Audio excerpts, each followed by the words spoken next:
Alors encore une fois, cela montre justement le fait que le Rwanda est isolé.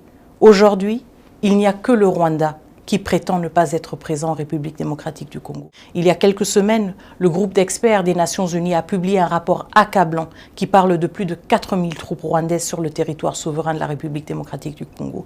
Des troupes qui pillent nos ressources naturelles, parce que ce même rapport parle de 150 tonnes de coltan exploités et transférés vers le Rwanda de la République démocratique du Congo. Il y a des preuves accablantes, même la presse qui est sur place à Goma peut vous dire et vous dit clairement qu'il y a des forces armées rwandaises présentes. Donc nous voyons aussi que le Rwanda, encore une fois, dans son narratif illusoire, est complètement isolé. Le monde est conscient du fait qu'il s'agit maintenant d'un conflit armé entre deux États et pas d'un conflit armé interne. Alors encore une fois, cela montre justement le fait que le Rwanda est isolé.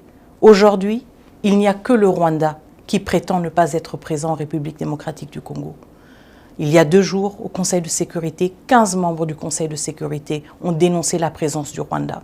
Il y a quelques semaines, le groupe d'experts des Nations Unies a publié un rapport accablant qui parle de plus de 4000 troupes rwandaises sur le territoire souverain de la République démocratique du Congo. Des troupes qui tuent, des troupes qui pillent nos ressources naturelles, parce que ce même rapport parle de 150 tonnes de coltan exploités et transférés vers le Rwanda de la République démocratique du Congo par les forces armées rwandaises et exportés sur les marchés internationaux sous l'étiquette du Rwanda.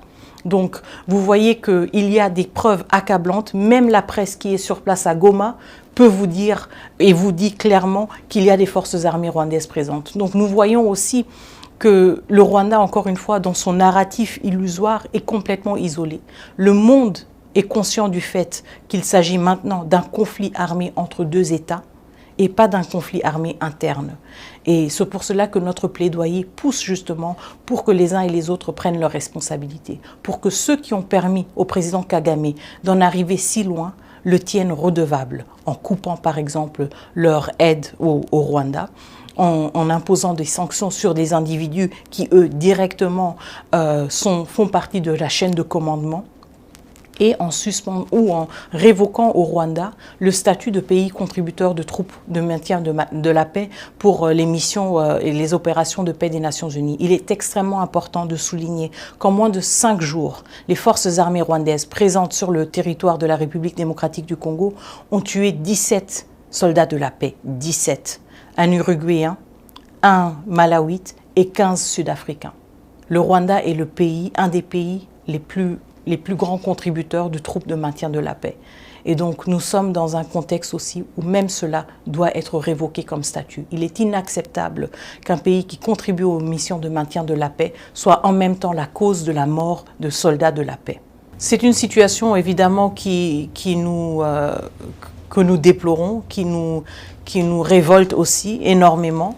Ce qui est important quand même est de reconnaître que depuis 3 ans, la République démocratique du Congo tire la sonnette d'alarme par rapport au M23 et à la présence des forces armées rwandaises.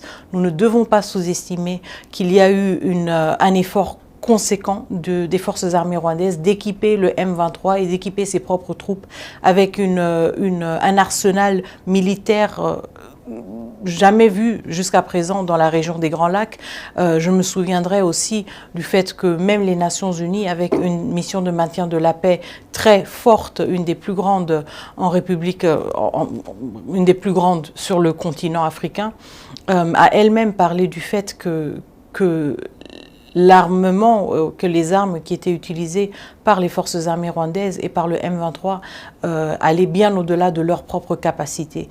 Je ne veux pas aussi passer sous silence le fait que depuis quasiment plusieurs mois, le Rwanda a utilisé une technologie de brouillage de systèmes GPS qui ont rendu la navigation de l'espace aérien dans le Nord Kivu extrêmement difficile, ce qui voudrait dire que tout ce qui s'apparentait à des efforts de ravitaillement militaire, mais aussi des ravitaillements humanitaires et de l'aviation civile ont été complètement compromis dans une violation flagrante du cessez-le-feu, dans une violation flagrante de la Convention de Chicago.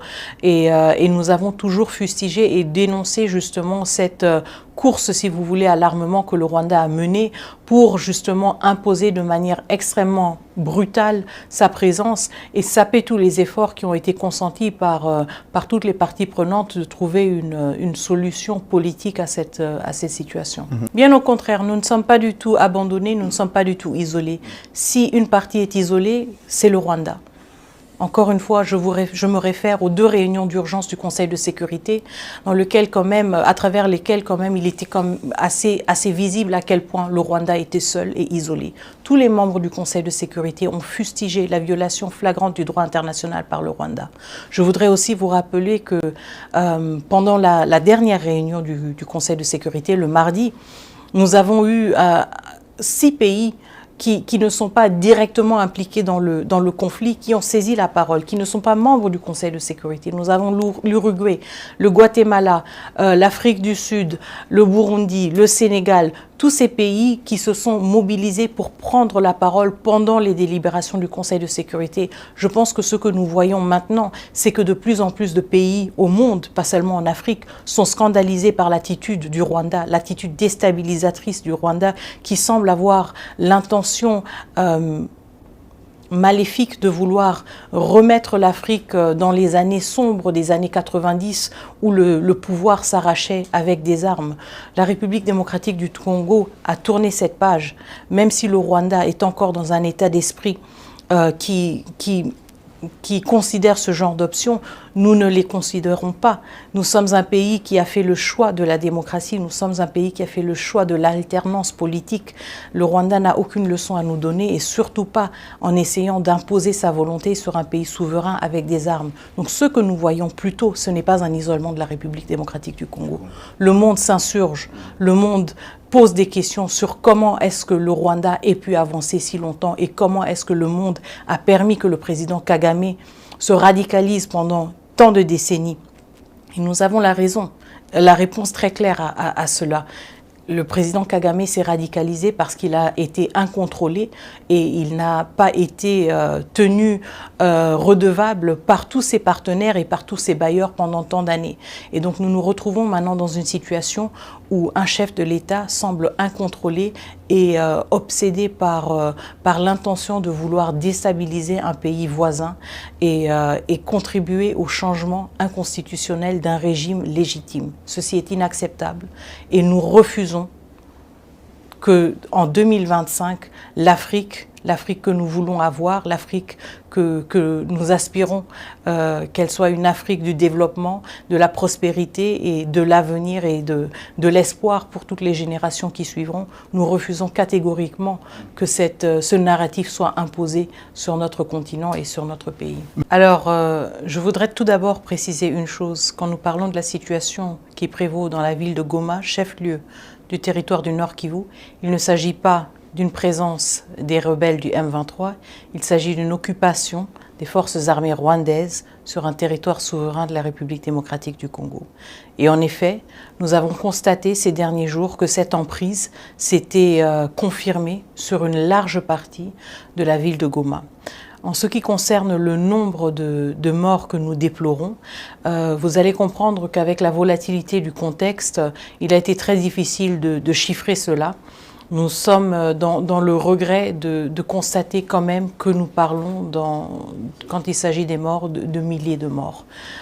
Certes, l'accès à la presse, l'accès aussi aux autorités a été justement limité et mis à l'épreuve parce qu'on se retrouvait dans un contexte de combat actif dans beaucoup de zones et de combat dans un contexte urbain, ce qui a rendu le travail extrêmement difficile, aussi aux humanitaires, aussi aux soldats de la paix, et donc qui veut dire que maintenant nous sommes peut-être dans un contexte qui va peut-être nous permettre de mieux constater le dégât quand même effroyable de cette attaque du Rwanda sur la République démocratique du Congo et sur les populations civiles congolaises et les casques bleus des Nations Unies et les soldats de la paix de la... Et vous comprenez qu'il est très difficile aussi d'établir cela quand le contexte qui prévaut est aussi dominé justement par la présence du M23 et des RDF qui essayent justement de se positionner comme une force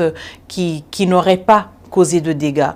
Donc c'est un peu la situation complexe à laquelle nous faisons face. Nous sommes conscients du fait qu'il y a des efforts consentis par les forces armées rwandaises et par le M23 de masquer et de cacher l'envergure de la brutalité avec laquelle ils ont assiégé la ville de Goma. Nous avons vu, Madame la Ministre, le dernier discours du président Tshisekedi.